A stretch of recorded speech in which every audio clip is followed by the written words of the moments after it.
today we're rained out. I woke up to my mom. So I woke up and it was like 8:40 or something, and Mom was coming back into the room and she put coffee down on my bedside table, and I knew something was up. And she goes, "I'm pulling a card. We're not hiking today."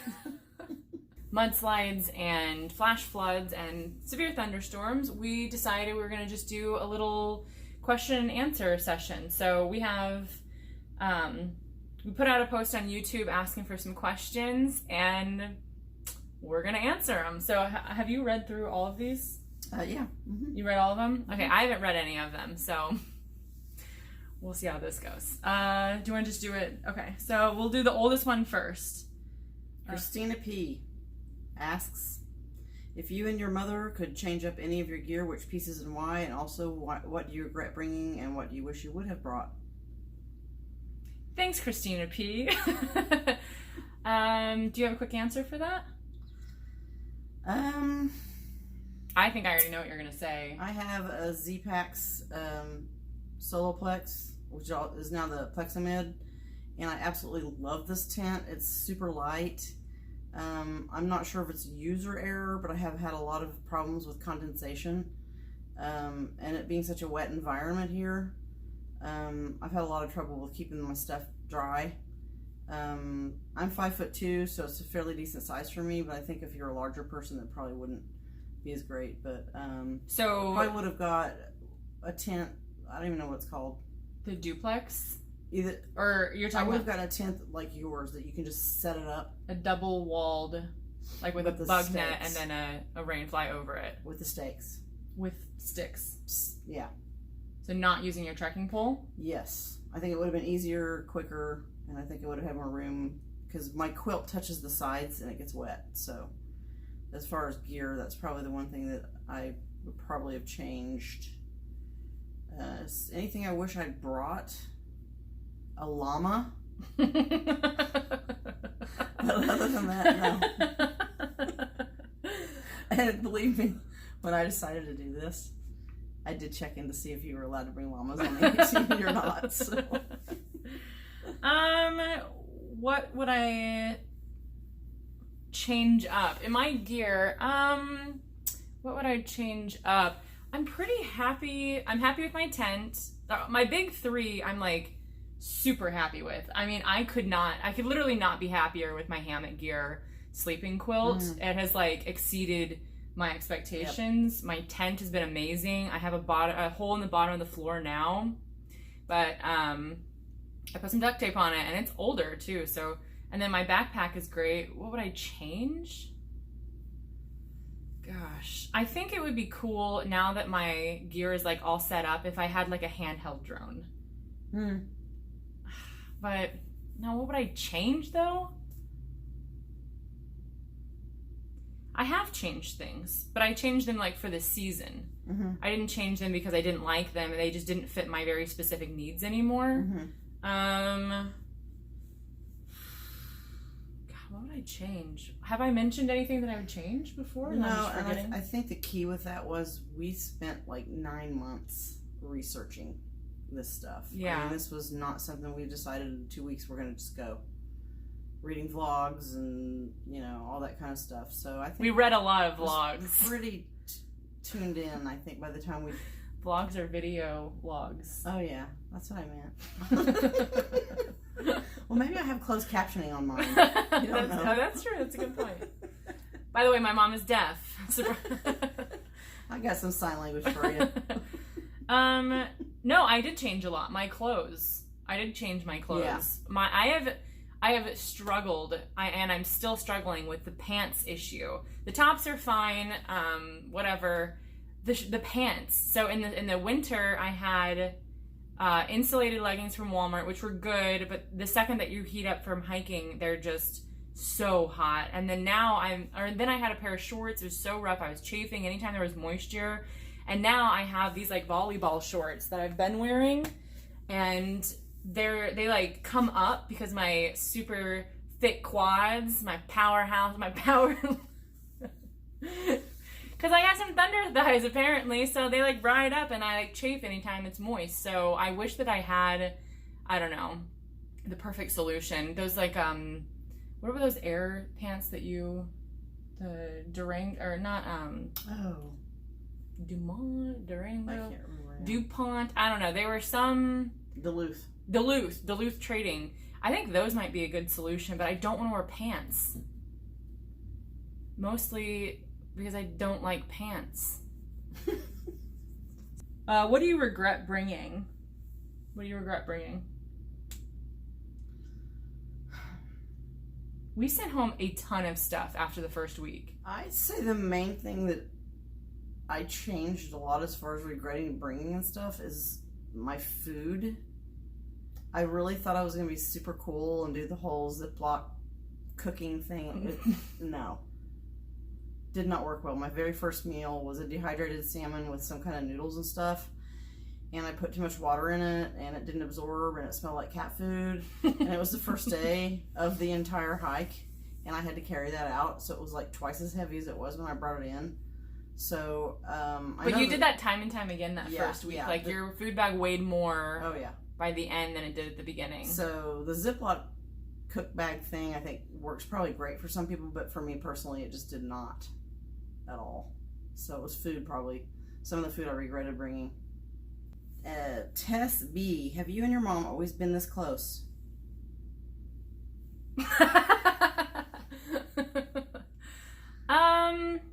This close. I'd say it's pretty much the same as it's always been. Yeah. Our family's close. I'm trying to think of like, this is a very this is a petri dish of experience. I would say that you could come into this experience with someone that you've know nothing about, and a couple weeks in you're gonna immediately feel close. I think that's why you get a Trammel so quickly, is because it's such heightened emotions. And I mean, you guys see it on the videos every single day. A lot of times we're just venting because it's such hard work and you're so passionate about it, and it's a short amount of time, and we've spent a lot of money and made a lot of sacrifices to be out here. So the emotions are like really high. But as far as like our relationship, I don't think that this has made us like any different, than before. Yeah, like we have more shared memories and stuff, but we've always been really close. So, yep. Dollar blazing. Does it feel weird being so far away from Arizona desert and home comforts? Yeah, because it's wet. Especially right now. It's so wet. And like, I feel like, so I grew up in Indiana, and then I've lived in Phoenix for the last 5 years, and I spent a lot of time outdoors in Phoenix, and it always is so like magical when there's fog around the saguaro cacti, and like there's rain and there's a mist or something like that, and the smell of the desert after it's rained is just absolutely incredible. And then you get out here and it rains every day, and there's creeks, and there's mist, and like in the beginning I think I was really like enamored with it, and now I'm kind of like, this is just how everywhere is other than Phoenix. Like, so yeah, it's weird. I miss Phoenix. I'm gonna be very, very happy to go back to Phoenix, but this is what I'm doing now, and I'm grateful to be doing it, and I love the ambiance, and I know that it's all temporary, so that makes it very special. I'd say I miss my blue recliner that smells like my dog's. When I'm having a bad day, I think about that recliner. I think, when this is all said and done, I'm going to go sit in that recliner and have my dogs pile up on my lap and watch something dumb on TV, and it just kind of gets me through. So I think that the main thing to keep in mind out here is it's not forever. It's the hardships and all that stuff, and and the great stuff too. It's temporary. Before we know it, it's gonna all be over. Yeah. And so I try to focus on the good stuff out here, and just kind of keep that as a focal point, I guess, a positive focal point. So. What's the story behind y'all's trail names? Okay, I'll let you go first. Well, my trail name is Baby Feet. And I got that the first week that I was out here. My oldest daughter, Danielle, was doing a section hike with us. with 2 of her friends, and I was having a lot of difficulty that first week because I didn't really train as good as I should have. You know, you hear the trail will train you. It just makes life a lot more pleasant if you train a little bit beforehand. And then my pack was probably too heavy and all that stuff. So going up the inclines was very, very difficult for me. And I discovered that if I took little tiny steps, that I could get up without getting out of breath too much. And so every time an incline would start up, my oldest daughter would say, "All right, Mom, it's time to put on your baby feet." So that she could take baby steps up the mountain. Yep. And so I wasn't 100% sure that I was going to stick with that name. I was kind of letting it, you know, just kind of sit and see how I liked it. And we came into camp one night, and a guy poked his head around the side of the shelter and said, "Hey, aren't you Baby Feet?" And I'd never seen him before. So I said, "Well, I guess I am now." So it kind of stuck. And my trail name is Executioner, which is actually just X for short, because Executioner is kind of a long name. But so X, and I got that because in the very beginning, and now even now, I carry a bug net and I wear it pretty consistently, and it's kind of a dark color. You guys have seen it on my videos, so it's kind of a dark green color, kind of like an executioner sack, you know. And when I'm like hiking into the shelter or whatever, this guy was like, "Hey, Executioner," and I thought it was pretty funny, but I was like, come on, that's a little intense. And so I sat down, I pulled the bug net up over my head, and you kind of see me wear it like a little head net, and so I can eat. And he goes, "Executioner, lunch lady," and I was like, Executioner for sure. What equipment do you use to video and to edit? So I'm using a Samsung Galaxy 9 Plus. I shot almost every single thing on that. I bought a camera for the trail. It's a Canon M50, and literally never used it. I only brought it out like after the first couple of weeks because I wanted to kind of establish a routine, and then if I felt comfortable doing the shooting and the editing, then I was going to add like a nicer element on top of it. But it just didn't work. I can't carry it in my fanny pack, and I like the flow of my day. I like not having to set it up, put it on a tripod, do all these things, because when we're hiking, like I don't stop to shoot. We continue hiking, and I kind of catch what I catch, and that for me feels the most authentic. That for me like feels like you're not here to like do some documentary and like craft some story that's not really happening. Like I love being able to just grab it and then go on gut hooks and text Jeff back, and then, oh wait, there's that flower, like a new flower. And the workflow is just really well, or it just works for me really well.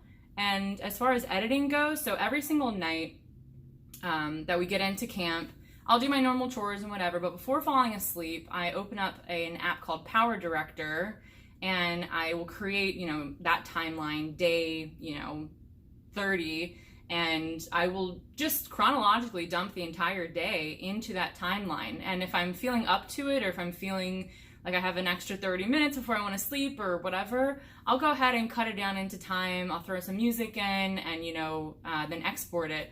But really, I haven't been able to do that recently. We've been trying to hit 20-mile days every single day that we hike, and I'm exhausted at the end of that day. We start at 7, 8 a.m., and then we're hiking until an hour into dark. So we get into camp at like 9 or 10, and it's really, really hard to do that. So Chavez 3D would also like to know what happened to the Trammel.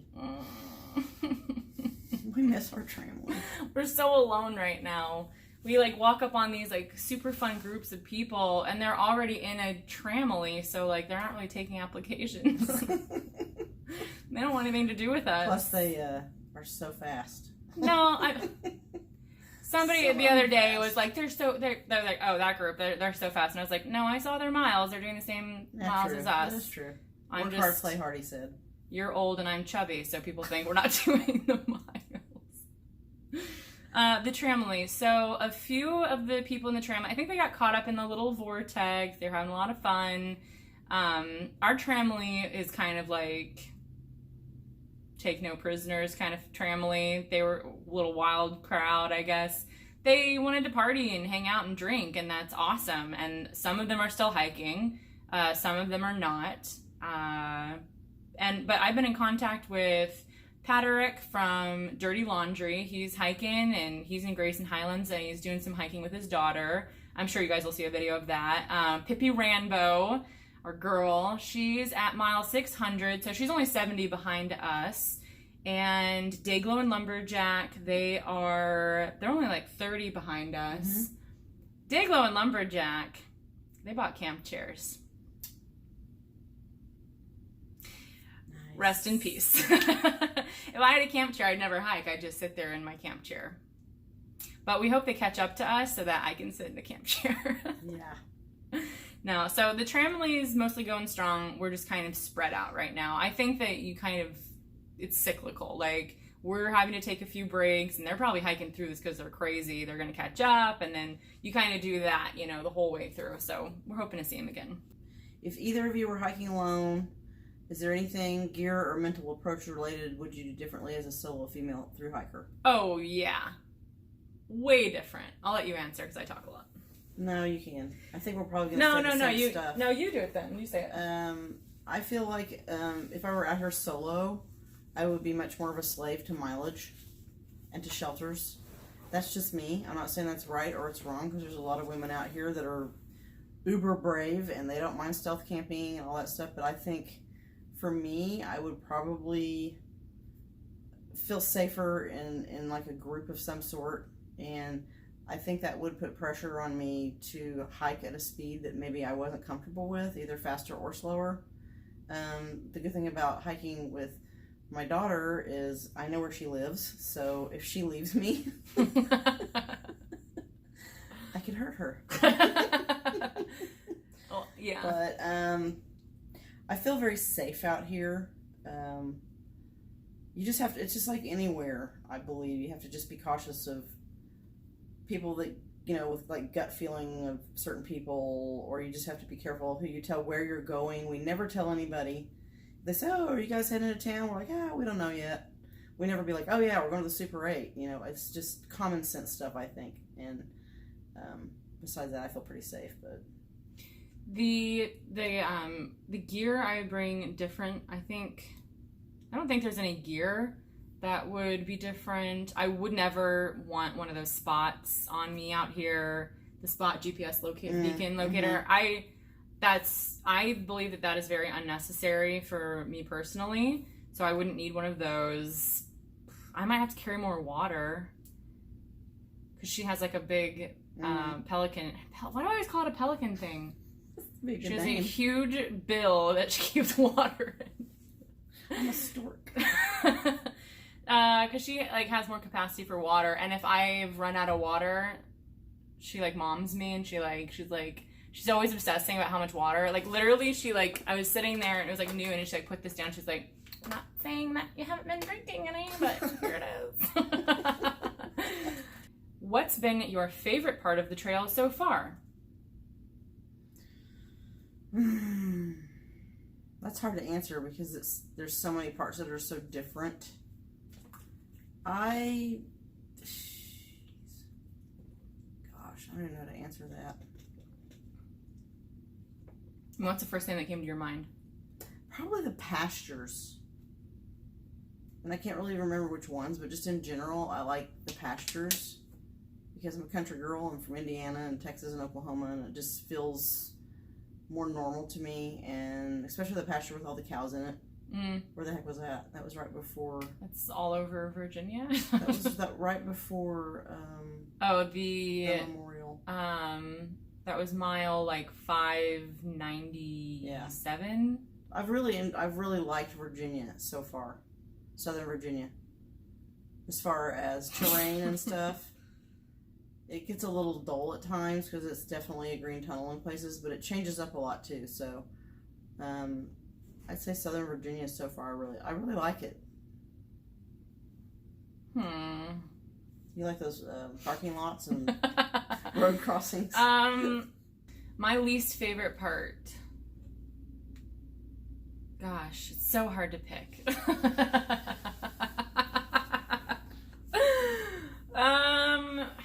Okay, let me clarify one thing. Just because I complain does not mean that I'm not enjoying myself throughout it. I'm not the kind of person that would simply be like, oh, I hate this one thing, so the whole thing sucks. Like, that's not me at all. But if you think I'm going to keep my mouth shut about stuff that sucks, that's not happening. There is Hiking. no possible way that an honest person can come out here and hike 2,192 miles in 5 to 7 months and not complain about some stuff. You'd be such a liar. You're a liar. You are lying. Like, if you sit here and say the bugs don't suck and the heat and the heavy pack and eating the same crap every day and your feet hurting and that rock and then that root, and then you looked up, oh my God, it's a pretty view, and you tripped again because another root came up, like... But that's what makes it so freaking cool. Yeah. We have so much fun. Yeah. I'll complain and then we just laugh hysterically, like... So, anywho... what did you discover about hiking the trail that you didn't expect? Trail amnesia. I didn't expect that. I didn't even know it existed, but for me it does, and I don't know if that's a thing, but that's what I call it. When you have a 2,000 foot climb and you're freezing cold and you're hungry and you're out of water, but you don't know when the next spring is, and you're like, oh my God. And then you wake up the next morning and you don't even remember any of that. And you cannot wait to get that backpack back on and start out again. So thank goodness for that. I say it's like childbirth for all you gals out there who've had kids. You know, it's like you forget what childbirth is like until you have your second one. And then the minute you go into labor, you're like, oh my God, now I remember. So it's kind of like that. I think it's just the way of mentally just blocking all that stuff. And a lot of the stuff I block too is the good stuff. That's why I'm really super happy she's vlogging, because this is just so, it's just pounding constantly, the views and the beauty and the flowers and the fun people you meet, and it's just, there's just way too much cool stuff for you to be able to retain all of it. So I have no idea what I just answered, but what surprised you? Oh, surprised me. Yeah, about just the mental part of it, I think. Or what did you discover about hiking the trail that you didn't expect? Yeah. That you can just go on. The next day, everything is kind of wiped clean and it's a fresh start. Yeah. I like that. Ladybird Treks. I like that. Is there any gear that you see other hikers use that you wish you had? Love your videos. Oh, do you use rain pants or a rain skirt? And she says she can't remember seeing one in the videos. All right. Is there gear that you see other people having that you wish that you had? No. Okay. I mean, I'm pretty happy with my stuff. Yeah. And I started out with rain pants and they got a big hole in the bottom. But luckily it happened after the weather started to get better. So I haven't replaced the rain pants, but the rain jacket absolutely is a must. And I'm going to get some more wind pants or some rain pants once we get further north. So. Yeah. In the beginning, I wish that I had had a better rain jacket because I was doing the frog tog situation. But since then, I have upgraded to the Patagonia rain jacket, which I like. It's not rain proof. You still get wet. You're still soaking wet, but it keeps the wind off of you. It keeps your body heat in, even if you're completely soaking wet. And for that, I'm grateful. So now I actually just got rid of my rain pants. I kept the Frog Talks pants and I gave them to a girl the other day.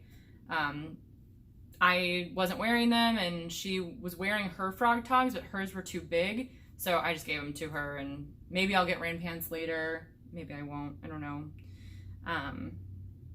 And gear that I see other people with that I wish I had. Well, in Virginia, sometimes it'd be nice to have a stove, but we kind of got rid of those on purpose. It's just, once you get rid of something and you feel how much lighter your pack is, it would be like an amazing piece of gear to convince me to get it back. I mean, the only thing that we've gotten back after that we dumped in Virginia were your nail clippers. Yeah, I was like, and it's not exactly a piece of tactical gear that you can be jealous of. I don't know if you've noticed her fingernails in her videos, but these are not to be bitten. Dad said that. He was like, one day I was like watching your video and you were eating and your nails were disgusting. We don't care. Do you feel that through hiking the AT is romanticized in some way? What I mean by this is I usually hear that going on the trail you'll find yourself, or that it's an escape from certain aspects of life. Yet you are walking every day and pretty much walking till nighttime. Do you feel this is probably why a lot of people quit? Thoughts? So the question is, do you feel that the AT is romanticized? Absolutely. I mean, I can't speak for everybody, obviously. It just has this allure about it. It's like, oh, the Appalachian Trail and all the, the cool stuff that goes along, the history, and which is all really neat. But when you're trying to climb a 3,000-foot incline, none of that really even matters that much. It's a lot harder work than I thought. And that's not a bad thing. But I think if people come into it knowing that way ahead of time, they have a better chance of succeeding. So, and a lot of it is very romanticized, and some of it's really romantic. I mean, the scenery and everything is absolutely beautiful, but it's a lot harder work than I thought it was going to be, for sure.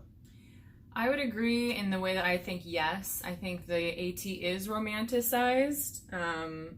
But I think it's romanticized because you spend so much time prepping, and you think to yourself, okay, if I own a Z-Pax tent, then I'm going to be the kind of person in a Z-Pax tent. And like, I wear Patagonia, so like, I am the kind of person in the magazines that I'm seeing in Patagonia. And like, that's just for me speaking. You might feel very differently. You might think it's, romanticized for other reasons, but I think that there is this like lure to it. But I think that lure is like to be a thru hiker, like to be the person that would be able to accomplish a thru hike. And I think that once people realize or decide for themselves that title is not that important, then the whole kind of charade starts like just flittering away. When you realize that like actually a lot of people skip miles. Like they make it to Katahdin, they go Springer to Katahdin, but you find out they're not truly a thru hiker in the ATC definition of did you make an honest attempt at hiking the entire Appalachian Trail. And I think that there's two different kinds of, well, there's a million different kinds of people out here, but I think that the people that quit because of the romanticism or finding themselves, they either found what they were looking for hard. And what I mean by too hard, emotionally too hard, or physically too hard, or financially too hard, or you miss your boyfriend too much, or your kid's graduating and you're gonna miss all the barbecues before they move off to graduation. Whatever it is, it's just too hard. It's not worth it. The sacrifice is not worth the goal of making an honest attempt at hiking 2,192 miles. And I think it's important to remember that through all of your planning and all of that, it doesn't matter. It doesn't make any difference, because once you step foot on this trail, it's go time, and it's going to be whatever kind of experience that it is. We try and not fight the trail. We try and just see the kind of trip that we're going to be having and like let it wash over us. Like I heard a quote from someone that said, they were like, oh, like, I guess it was the rain or something. They're like, it's really interesting that you were given that hike. And that's very true, because so much of this is dictated by the weather and the people that also are out here, and you don't have any control over that. You picked your tent, you picked your pack, but you didn't pick anybody else that was starting with you. And I think if you're going to come out here to like find yourself, you might find that you don't need the full 6 months to do that. But if you've come out here like we have to hike for a very specific reason, and that's so important. Like, why are you hiking? And I think you won't fall into that trap of the romanticism, because for my mom and I, and correct me if I'm wrong, we're not here to find ourselves. This is not some esoteric kind of like ephemeral quest for self-understanding. We have a very specific goal, and we want to hike a pure thru hike, make an honest attempt at the entire Appalachian Trail, not Antiquity Blaze, not Yellow Blaze, not Blue Blaze, whatever our 2019 hike is, whatever we are given for this hike is our goal. And there's no romanticizing that. We can cry and scream all we want. As long as our feet touch every inch of that trail, then we've accomplished that goal. But other friends that are out here for an experience, other friends that are out here to find themselves or to figure out what they want to do next. Their goal is very different from ours. And that's something that like we constantly have to remind ourselves of, that, you know, we're all on the same trail, but we are all on such different journeys. And a lot of people don't care about that through hiking title. That's something that shocked me. I thought everybody cared. I thought everybody wanted to be a through hiker. Everybody wanted to do the honest attempts, you know, the whole thing. That was shocking to me. But they're out here on a very different journey. And my romanticized version is I thought everybody wanted to hike the same exact hike that I did. And that's not true. And that's really stupid to think, you know, like, but is it romanticized? Yeah. But for very different reasons, for very different people. The trail is very diverse in the reasons that people come out here to hike it. Yep. Anything to add? How did you both choose your respective gear? Was it budget or preference or what? My gear was basically chosen due to my height and weight, and with a pack weight goal in mind.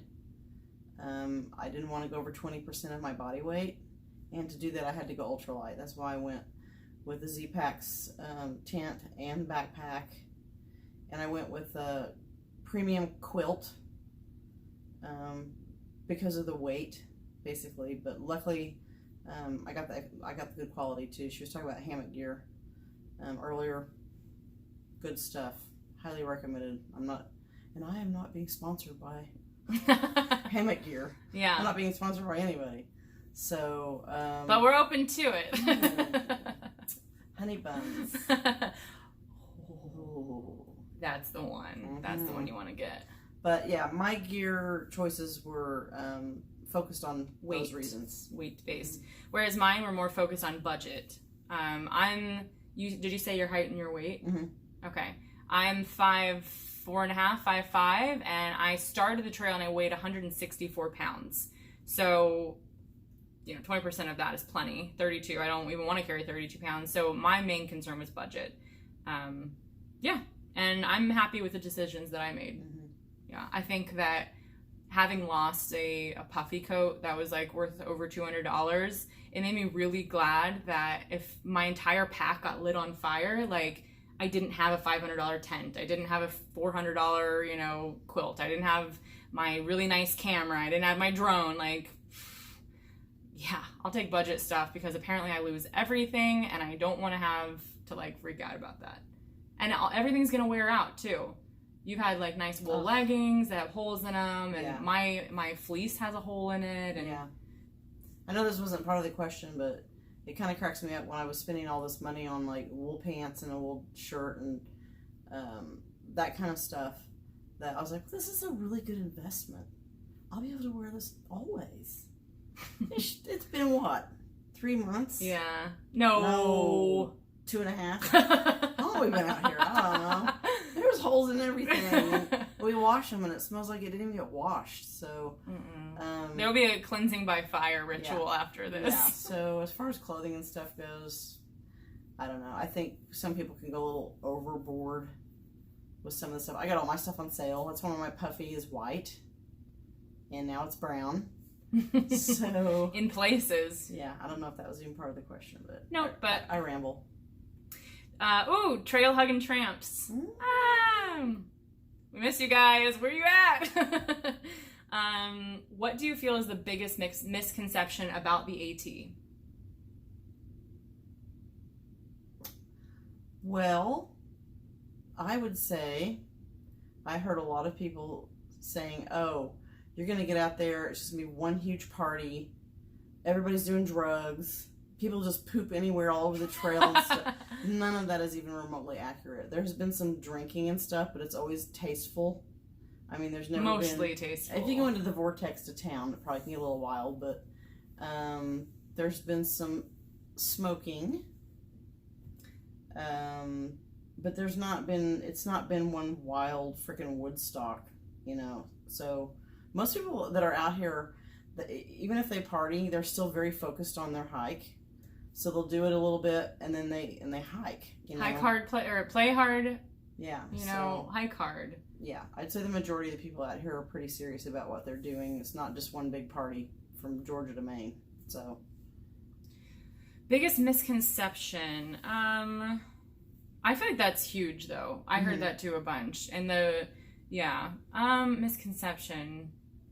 I feel like the biggest misconception is, from what I think, is that the largest demographic out here are like young dude drinking, drug users, like trying to find themselves, like a hippie fest. Like, I think that's a huge misconception. There are a lot of those types in the beginning, but you soon find out that the hard work, the money it takes to be out here, and just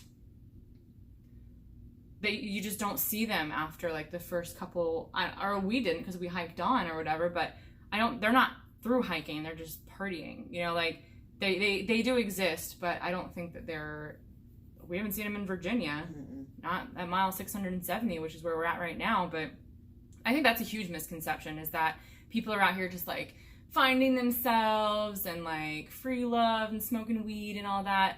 I think it's mostly like affluent, older people looking to accomplish a life goal. I think that's like a huge demographic that's out here that people don't really, there's like professional people out here, like a lot of really affluent, like professional people that have lives and families, and they're not looking to discover themselves or have like a midlife crisis. They're here because this is an incredible accomplishment. Yeah. John A.F., yeah. In case you missed my comment, I'd love a little backstory. Who are you two? Like I said in my comment, I'm not creeping for a phone number or address. Just a little info to make you someone other than this chick from somewhere and her mom who are hiking the AT. That's funny. Do people say that? They're like, oh yeah, have you seen that chick with her mom that's hiking the AT? Who are you two? Do you want to do that one first? Sure. I'm a mother of 4. And look directly into the camera and say that. I was looking out because I can't believe it. Mother of 4 daughters. I'm a nurse. I'm a registered nurse. Traveled a lot. Lived in England a few times. Lived in like pretty much everywhere in the United States. From Texas originally. Indiana right now. I love horses. This has just kind of been a dream of mine for 20 years maybe, and it just all came into play that I was able to do it at this time in my life. So, what's your favorite TV show? Favorite TV show is 90 Day Fiance. What do you like about it? I think it makes me feel a little more sane to know there's people like that out there. Here's a backstory. Every zero that we have to take, we sit in the hotel and we watch TLC and we pray that 90 Day Fiance is on TV. Yeah, there was one hotel that didn't have TLC. I don't think we spoke a word for probably 12 hours. We were so sad. So sad. So disappointed. That was Irwin. Mindless TV. Yeah. You need that because out here you're concentrating all the time. What kind of person are you? Are you like, help these people get to know us. Gosh. Well, I'm in recovery. I've been recovered alcoholic for over 5 years. I work a 12-step program. I'm married. I'll have my 2-year anniversary while I'm out here. I don't know. What is your favorite band? CCR. What's your favorite candy? Heath bars. Do you believe in life after death? Yes. That's all I have. Thanks. Tell me an anecdote about you as a young child. I was very starved for attention. Even though I got it constantly, it was never enough. And if I didn't get my way, I would hold my breath and pass out until I got my way. So, yeah. Your turn. This makes me feel uncomfortable. What was it? Oh, yeah. Who am I as a person?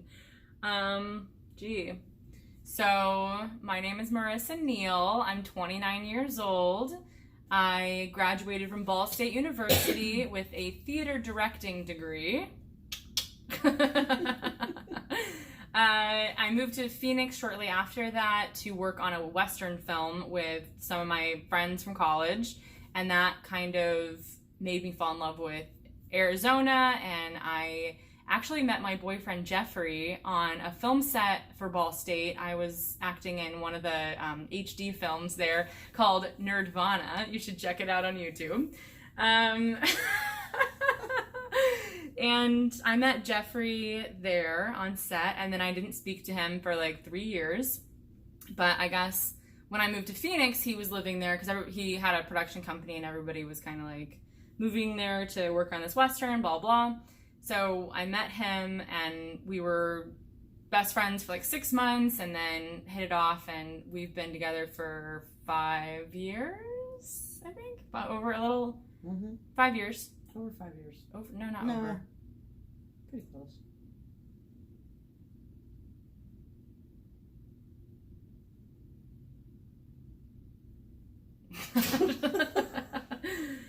So I'm also not a good girlfriend. I have a dog named Tika. She's a border collie cattle dog mix. She has 3 legs. I really like to go overlanding in a Jeep and camp, and I do videography and photography for work. I have been owning my own business / freelance videographer for over 2 years now. I do not like authority, and I don't like people telling me what to do. Thankfully, I'm resourceful and talented enough that I can make money and not have someone tell me what to do. Do I believe in life after death? No, not at this point. I don't. What about your traveling experiences? So I have traveled a bit. I spent a little over 6 months, 6.5 months in India. I was there doing a study abroad to finish my bachelor's degree and loved it. Fell in love with Indian culture and food. I am obsessed with Bollywood. Shah Rukh Khan, if you ever watch this, I love you. I will leave Jeffrey for you. Call me. Let's see. Oh, and then I backpacked all over India, but it's not like the same backpacking. You like sleep in a train every night, and then you wake up in a new city in India, and see all of that kind of stuff. So I've seen a lot in India. I've been probably more places than the average Indian has been in their own country. I backpacked for like 4 months straight there. So, Africa. Oh yeah, and then I backpacked East Africa, with my older sister Danielle and younger sister Rachel, who was doing a study abroad in Uganda. So we went over for a month and backpacked in Kenya, Uganda, Rwanda, and then we did step over the border of Tanzania for a short little while, like a few hours, but then we came back. What else? Things I'm looking forward to after this hike is over. I don't know, like, I would love to sit and watch all 34 seasons of Survivor with my dog on my couch. That would be lovely. Apply to be on Survivor. Maybe have a very heavy rock that doesn't stub my toe on this finger after I'm done. I don't know. We'll find out. But yeah, Survivor, that'd be awesome. See, but I feel like now, I would just be like, it's not even real. Like, there's cameras. Like, someone can, like, hand me a granola bar. And out here, like, no one's gonna hand you a granola bar. I will. I don't know. What else? You love your mother? I love my mother Wow. dearly. I don't know. It's hard for someone to be like, oh, okay, like, let me get to know you. This feels like a first date. Like, where I'm supposed to, like, ramble on about myself, but I don't want to tell you, like, all of the good things, because then there's, like, nothing left. Like, I've already told you all the good things. Now the only thing for you to find out is, like, the bad things. I love sunsets, long walks on the beach, and honey buns.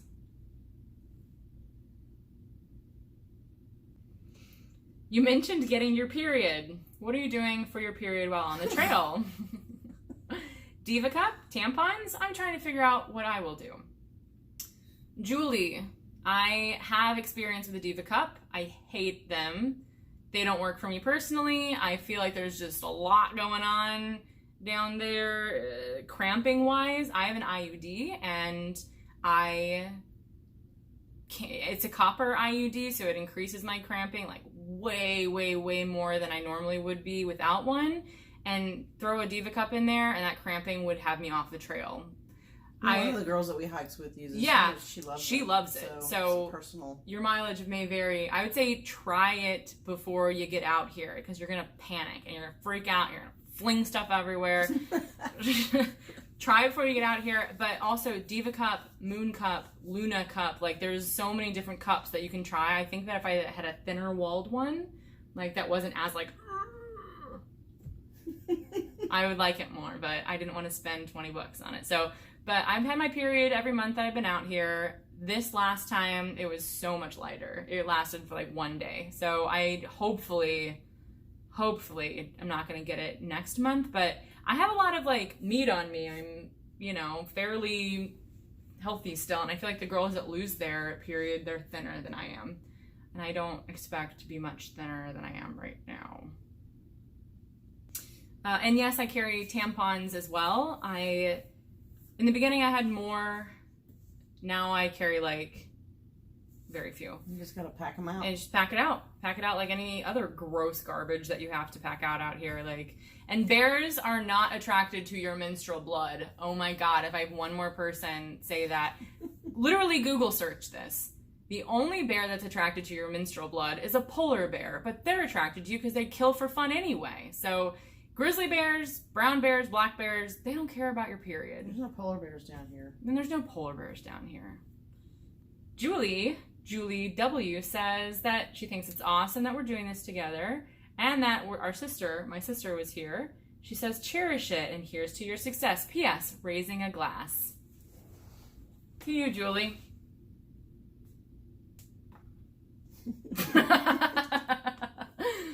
Any creepy people on the trail so far? If so, how do you avoid them? I'll let you take that one. We came into camp one night. They will have seen it by this point. Yeah, we were really tired that night, and that's pretty much the only creepy person. And I don't even know if he was creepy, honestly, but I had that gut thing going on. So we basically just packed up and left. There's no point in pushing stuff out here, in my opinion. So that's really the only person. Yeah, out of all of strange people, but that's what makes it so cool out here, because everybody's so different. Out of all the people that we've met, there was that one that, like, it was literally an electric shock of just like, go. You need to get out of this situation. But other than that, not creepy. I mean, all the females out here, you have to change, and if you're in a shelter, you kind of can be like, hey, I'm gonna change, and people are normally pretty good about like turning around, giving you a little bit of like privacy. We did have a particular incident where like these two older gentlemen felt like it was offensive that 3 of us women had been waiting in the shelter. We'd been waiting for like 30 minutes. And finally it became clear to us that they were just gonna sit there all night long. So we all needed to change out of like wet hiking clothes. This was early on. And we were like, oh, hey, do you mind just leaving the shelter for a moment? Because it had a tarp around it. So, and they like were really like rude about it. I don't know why. I mean, apparently they didn't want to like have to like get up and out of the shelter. But there's 3 of us trying to change, and we were waiting so long, and finally we were like, we just have to ask for what we need. And then it wasn't creepy, it was just like rude. It's like, come on, man, like you're 60 years old. I could be your granddaughter. I don't want to show you my nipples. Like, please get out of the shelter for literally 30 seconds. That doesn't make me a bad person. And there were 3 of us. There was like 3 of us, and we're like waiting. Not creepy, just kind of like not appropriate reaction. Stan the Man Hikes asks, are you editing your vlogs on your phone? How difficult do you find it, and how long does it take you? Yes, it's on my phone. Is it difficult? No, but I think that's because I am a videographer anyway, and so I know kind of what I'm looking to craft when I'm creating it. And how long does it take me? I would say that it takes maybe 15 minutes at night to throw it all into a timeline and kind of like rewatch the whole day and cut it down, like just remove the stuff that, like, you know, you don't want to see me going like this and down and stuff. So I cut that stuff out, and then to actually like add music and then export and upload. Uploading takes an hour of video. Uploading to YouTube takes forever, but the exporting doesn't really take that long. And as long as I haven't shot, I mean, this is going to take me forever to edit because I have to, like, you know, cut out the in-betweens and stuff. So I would say on average, I spend an hour editing, I spend an hour uploading, so 2 hours-ish. And no, it's not difficult. I know that I'm doing it for a really good reason. I'm doing it so that I can have these memories forever. So I really have the motivation to keep doing it. So I'm happy I'm doing it. And Mom keeps saying that this is going to be her Mother's Day present next year, is for me to like burn all these to a disc. I guess a DVD. Sure you don't want me to burn them onto a cassette tape for you? Or an 8-track. 8-track? Yeah. Outdoor Life with Christy. She asks, my question is, do you see yourself walking at her pace and waiting for her, or vice versa, or do you hike your own hike? She says that she's hiking with her dad and that she always waits on her dad, or she leads the way just to kind of set the pace, but also tends to wait on him, and sometimes it's good, but also kind of wears me out too. Just curious. Do you want to answer this? No, I think it's to you. So, it's true. I could hike probably much faster. I could not hike longer. So sometimes when I feel like we gotta go, I just have to kind of remember that we gotta go what? Like, we're gonna go the same amount of mileage regardless of whether or not she's hiking it. So I could get it done faster, or I can not kill myself, not trip on fall on my face, and just have a partner and relax. Like, so no, we don't really hike that different of a pace. Sometimes, like the rocks, she doesn't wear glasses, so she has to like make sure that she's all stabilized and stuff. On the ups, I'm way faster, but because I like to just get it over with. I would be so much happier just hiking at like 3 miles per hour up an incline, just so I didn't have to hike it for an hour. But she would just rather it be easier and just do it for the hour. And I'm like, let's get the thing done in like 20 minutes. Let's go. And so that is different. But if I'm having a day where I really want to stretch my legs, I hike up. I hike and then I just wait for her at the top. Or I would say that we've never been more than like a half a mile or a quarter mile apart. And I don't really see the need to be apart. She gets up earlier than I do. And I think that sometimes she'll wait around in the morning rather than just going. But now that she has gut hooks on her phone, she is probably going to get up earlier and just hike sometimes. And if she's gone, okay, I know that she hiked on ahead. And so other than that, it's really not that much different. I could just get it done faster and then sit in the shelter forever with my painful feet. So, but I would say that the benefits of hiking with a parent or hiking with someone that you know far outweigh the inconveniences of you having to wait on them because they're old. She gets her hair braided. It's true. If your dad can French braid your hair, it's gonna be worth it. Leanne asks, she says, for baby feet, how is it being an older person? She says, not 18 to 35 on the trail. She's 50 and considering hiking some of the AT in a year or two. What are the pros and cons? And do you find yourself comfortable with the people that you meet? So what's it like being older? pros and cons, and are you comfortable with the other people on the trail? I would say that being older, physically, it's more difficult, but honestly, I've talked to people out here, young, old, middle, we all have knee pain. I think mentally I'm at an advantage because I just don't let things get to me quite as much, maybe. I try not to take things as seriously. I mean, this last episode with the rain was kind of an exception that kind of weirded me out a bit, but I think mentally I have an advantage, maybe. I don't feel like I stand out in any way. Everybody is just really nice, and there's people out here my age, not as many, obviously, but I just don't really feel like it's a detriment at all or a negative thing at all. I have to probably take a little more ibuprofen than I'd like to, and I have eye drops I have to use every night, and those little things with the medicines and things that we get as we're a little bit older and stuff, but I don't really feel like it's a disadvantage at all being an older person. Mm-hmm. So. Do you feel that people accept you, or do you feel comfortable talking to just whoever ends up being in the shelter, or what? I do, but I think that's just who I am. I think I've just always been kind of a social person, so I don't think coming out here is going to make you different. I think who you are right now before you're hiking is who you're going to be when you get out here. I don't even know if this is true, but I sometimes feel like people don't feel like I'm going to make it the whole way, maybe because I'm older. That might just be me, because I've never really had anyone say that to me. To your face. Yeah.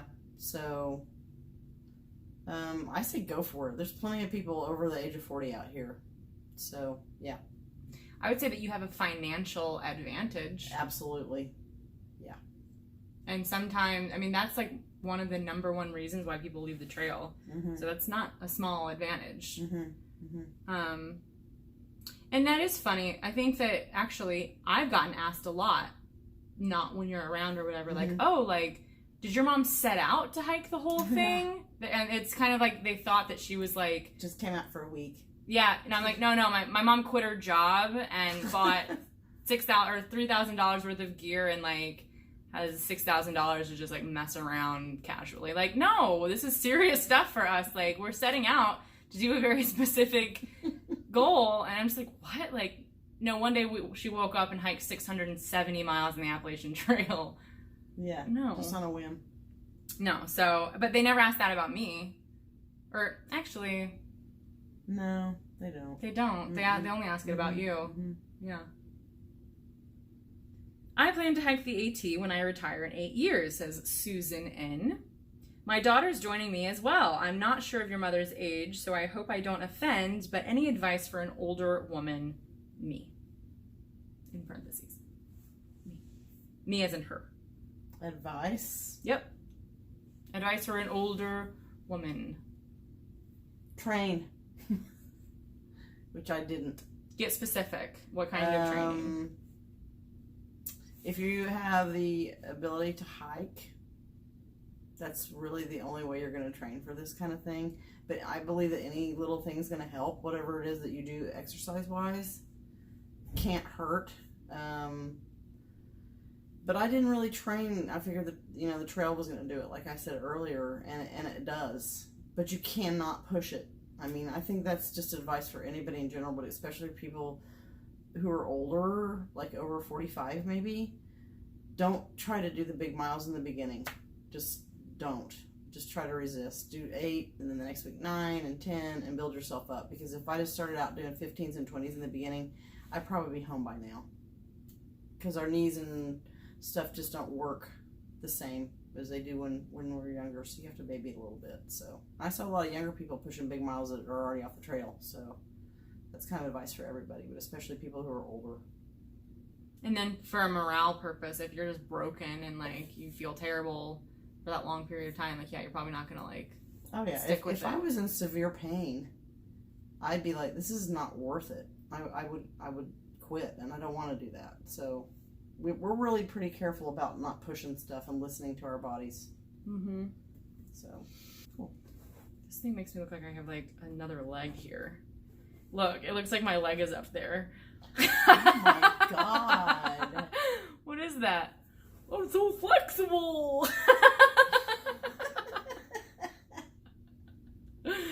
Wow! Philip R.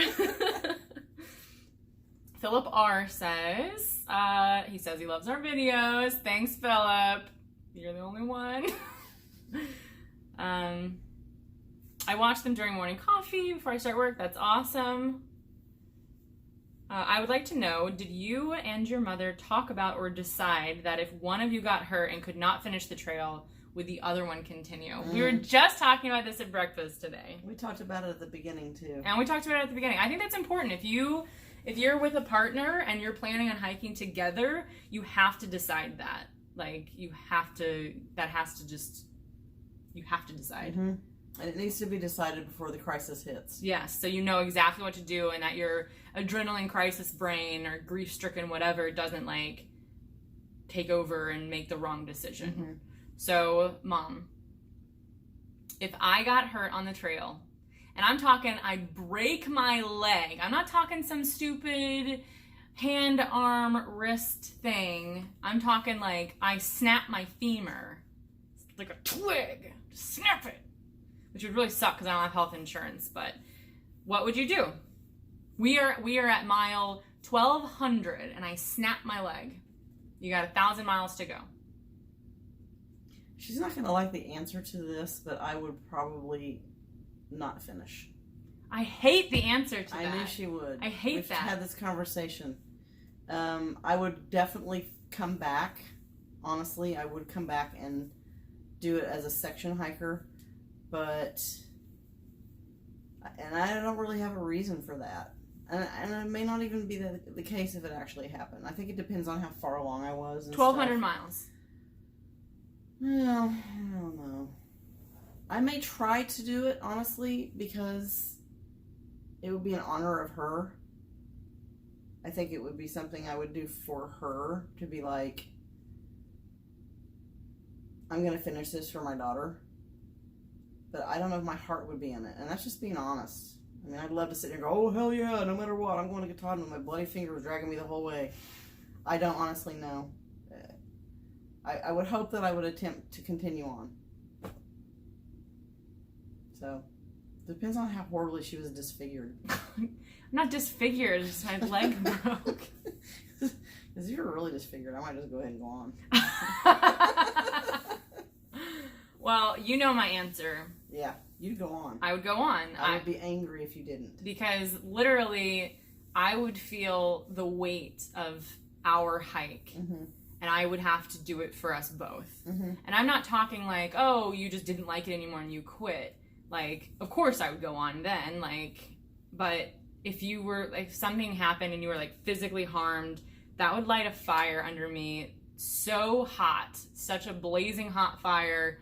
I think it would make me finish it even quicker. Because I wouldn't have anything to dawdle about. I'd be like, all right, let's do it. Like, let's just get it done. And I think it's especially, like, it's especially symbolic for me because when I finish this hike, I'm starting a new life, basically. Mm-hmm. Like, mm-hmm.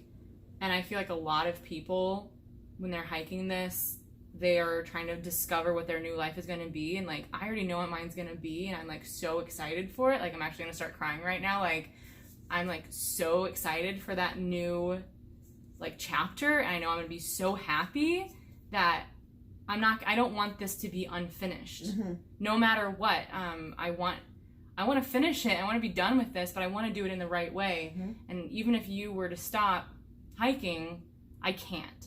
Mm-hmm. Like, I can't fucking stop. So I gotta go. I gotta get there, and, like, I gotta put a nice little bow on my 20s. 29, closing that chapter. And I gotta open the book to my 30s. And, like, it's such a huge symbol for me. I don't know what could keep me off of that trail. maybe snapping my femur, but I would hope that I could find a way even if that happened. Do a lot of hikers smoke weed on the trail at shelters? Not really. No, they don't. Not really. In the beginning, there was a fair amount of it, but I think that was for the social aspect of it. And they're very discreet about it. It's not like everyone's sitting around being, hey, you want to smoke? You know, it's like... In the beginning, it was cold, so there would be a big fire, and then people would kind of smoke around that. Yeah. But it was like a peace pipe situation. Like, they offer it to you, and if you say no, then they're like, cool. And if you say yes, then, like, you smoke with them and you hang out and talk. Like, it's a social thing rather than, like, some dependency issue. Like, they're just hanging out, relaxing, and if you don't want any part of it, then don't hang out near them. And they'll, it's not like they're like, no one's bringing a bong or anything. You know, it's nothing like that, but it exists, and they know, if you say no once, they know, okay, you're not interested. They're not going to, like, peer pressure you into it. So, do you ever get stressed out about miles because Katahdin closes in the beginning of October? Yeah. It's always in our mind. I wouldn't say stressed out, but you definitely get to the point where you're planning, you're trying to plan, and we've been trying to plan lately, and the weather hasn't really cooperated with that, and that's frustrating because you set these goals. We're very goal-oriented people. I mean, it's like I set a goal and I'm doing it, and then you get flash flood warnings and mudslide warnings, and you're like, no, you're not doing it, and it is frustrating, but progress, not perfection. That's the way I look at it, and that's what we're trying to do. We're slowly picking our miles up, and there's going to be days where we're going to have to put big ones in. Slowly. We've been doing 20s and 22s. Like, I'm saying... We're good. Well, we could do 20 miles every day and make it there before we ever dreamed of making it there. We can't do 20s in the whites and stuff, but, like, you know, we're doing it. We're doing this stuff. We are doing our 20s, aren't we? We are. We were just talking about doing a 23 the other day. Like, it was nothing. Like, it was 23 miles. We couldn't do 7 miles when we started, and we're, like, hiking 22 whatever miles. So, yeah. I don't know. Like I said, I don't think you really get stressed out about it, but it's always in your mind because that's our goal. I mean... And we're only in day, 80-ish. Mm-hmm. We'll be stressed out about it if this kind of delay kind of thing continues.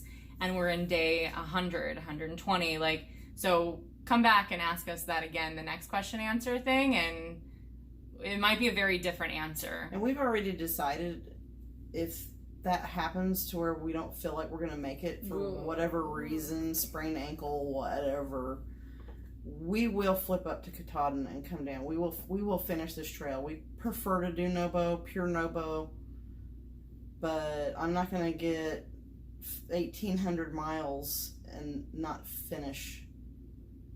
So let's just hope that doesn't happen. That's definitely not our plan B or C even, but we will finish.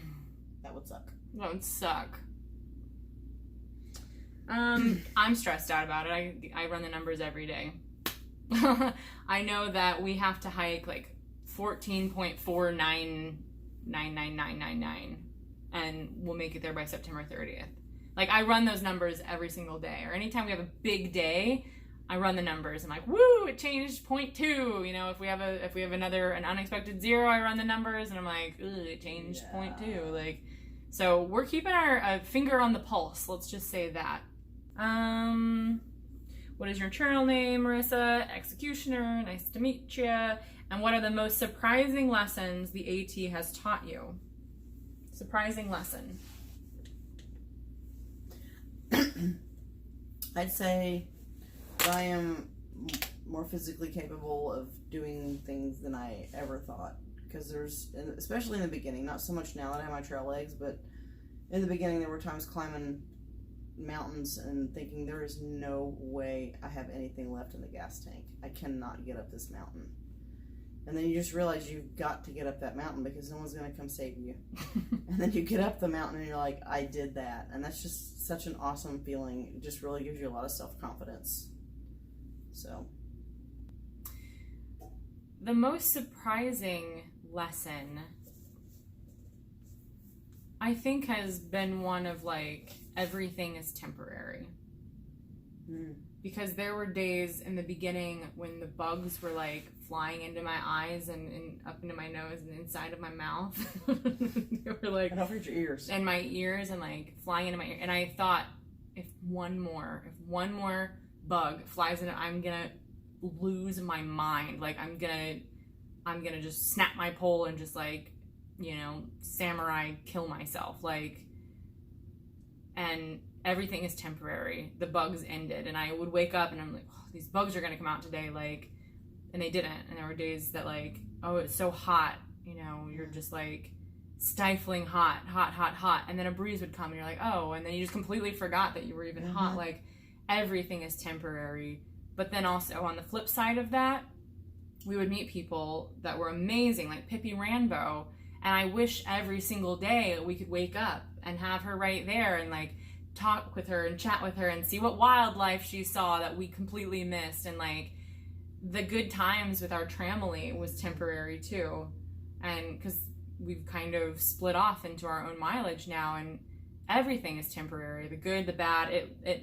But it always like comes back, the thought comes back that like the life that I'm looking forward to with Jeffrey is also temporary, and then it makes me go into like this really awful like mortality. I can't think about that yet. No. But then I'm We're like, not into the spiritual yeah. But phase then I part. think like, oh, I'm so looking forward to like this life with Jeff, and then I'm like, but my adventure will be over once that happens, and like, not that, you know, I won't be able to do anything ever again adventurous, but like this adventure with my mom will be over. It's like everything is temporary, and that was surprising to me. I felt like I would be, I don't know, just like, I felt like we would have a Trammel we stuck with the whole time. I felt like things that would be annoying and like felt awful would continue for long stretches, and it just, oh, look, a bunny. Oh, yeah, got into the bushes. I don't know. It's just everything is temporary. And the stuff that sucks is temporary, but the good stuff too, it's also temporary. Mm-hmm. It's pretty meta. Mm-hmm. Did you go to trail days? Yes. Yes, we did. And it was a lot of fun. It was probably not what I expected. I think it was more fun than I expected, actually. A lot of our Trammel was there, and we had the drum circle and all that stuff, and my husband came out and surprised me, and lots of awesome vendors. I wish I would have taken more time to check out the vendors and stuff, but it was just so hot, and there was just so much walking to do and everything. But we did go to trail days, and I'd like to go back again next year even, so. Yeah, we went. It was awesome. Was not what I was expecting, but in so many ways much better than I was expecting. Mm-hmm. It was a lot of fun, and I kind of wish that we had been there a few days earlier to just lounge and relax, go to a brewery or something. But, you know, we're kind of doing something a little important right now, so. But it was awesome. How did you convince your mom to go when you first decided to thru-hike? I didn't think so. I didn't convince it. This wasn't like some idea I had and then like was like, hey, you should come with me. And she was like, I don't know, maybe. Like, no, like she's the reason I even know what thru-hiking is. And so when I decided that it was the time of my life where I could do it, I was financially, so in 2018, I paid off $2,000 worth of student loan debt. Or 2,000, did I say two? 20. I said $20,000. That's to be like two, that's like. Yeah. $20,000 worth of student loan debt. I hammered it out. Thank you, Dave Ramsey, for the inspiration. And then I was like, okay, now, you know, things are getting serious with Jeff, and, you know, we're starting to talk about serious things. I want to do this, and I don't want to sit there and have resentment for a huge life goal that I've been wanting to have and feeling like I couldn't do the other things that Jeff and I are looking forward to. So it was now or later, and I just mentioned it. I was like, this is what literally the conversation happened after we did the section hike of Danielle and I, my older sister, of Nantahala. And then I was out there and I loved it. And the whole time I'm thinking like, I could do this. Like, I could do this for 6 months. I would love to do this just for 6 months. And I told you in June or July. I think I told you while we were at that cabin after we did the section hike.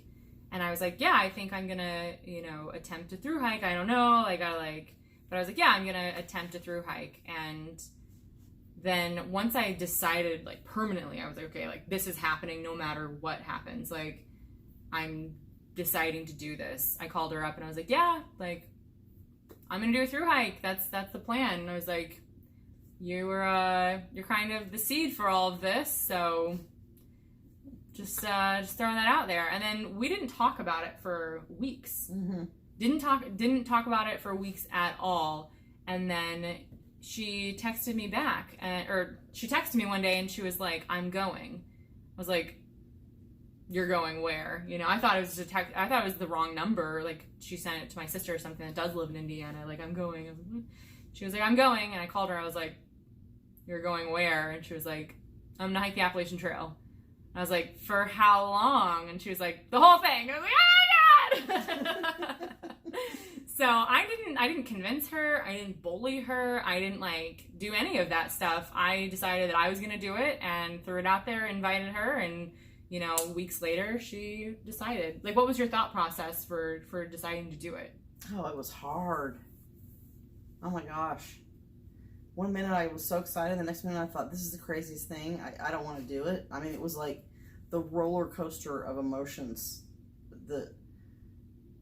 For maybe, I don't know, 3 or 4 months probably. And then, but when I finally made the decision that I was definitely going to do it, it was kind of like a relief at that point. It was like, okay, I'm doing it. I've already said I'm doing it. But that's an absolute normal phenomenon. Just the doubting and then the excitement, and it was crazy. It was emotionally exhausting. It is a roller coaster. The research, the nonstop research, and then watching the vlogs and reading all the, the stuff about the equipment and should I get this and that, and then it was exhausting.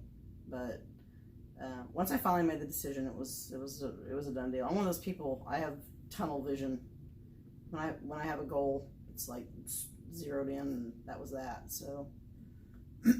I still have moments of doubt, trust me, but I never want to leave. There's moments like, why am I even doing this? This is stupid, If you didn't have those moments, I feel like you'd be like... Yeah, you'd be lying to yourself. Not a normal person. So. It's not weird to sit in your tent butt naked on a trash bag, eating cashews like a rat, and trying to dry out everything in your tent with a dirty sock. And not to have a fleeting moment of being like, let's review why I'm out here again. Like, I literally pulled out my phone and I looked at my 10 reasons I am that I'm through hiking the Appalachian Trail, and I was like, okay, I'm good. This is fine. Like, and the same night that happened, I was trapped in my tent because of the deluge of rain. I did not want to get out because I have one set of clothing on, and all I wanted to do was cry. But I didn't because I only had this much water left in my bottle, and I was afraid that if I cried too hard I would get dehydrated and I wouldn't have any water. So I just sat there. True. This is the stuff that we go through. Someone's gonna comment, they're gonna be like, if you're gonna cry in your tent, then maybe you shouldn't even be out there. Maybe you should just leave. What? It sounds like you don't even want to be out there because you were gonna cry that one time. It's like... I also wanted to cry that when I was climbing a hill one time, but I didn't have enough breath. I was like, you can't gasp for air and cry at the same time. It just doesn't work. So I don't know. If it's easy to sit on a couch and judge us, that's all I'm gonna say. All right, last question. I think that. Oh, what? How'd you do that? I don't know how that happened. You might want to cut that part out of the judging. Never. We're never censoring ourselves. It's not like we're doing this for the money. True. But if you want to sponsor us, honey buns, email me. Pop-Tarts. Shireen P. I like it. She says, one thing I've always enjoyed about watching thru hikers is getting to know what their lives are like in regular life. Profession, college, interests. Either way, keep up the great job, you guys. Thank you. That's very encouraging. We will keep it up.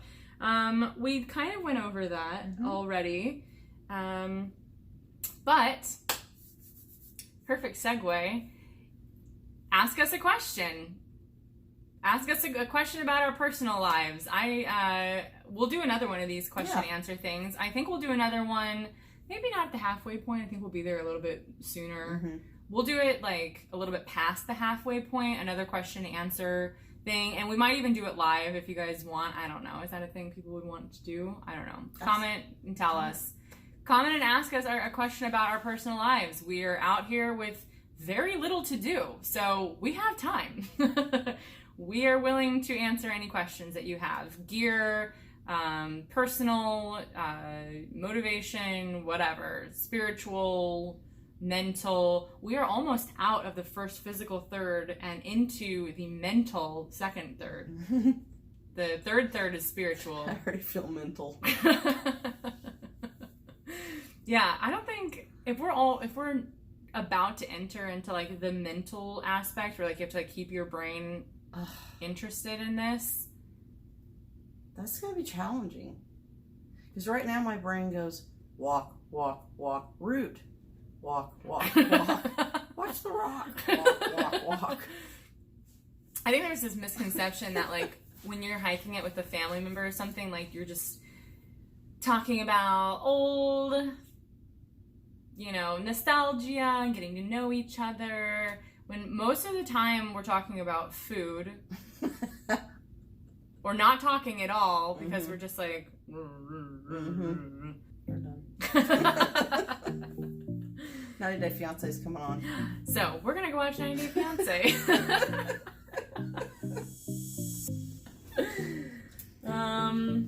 We gotta sign off somehow.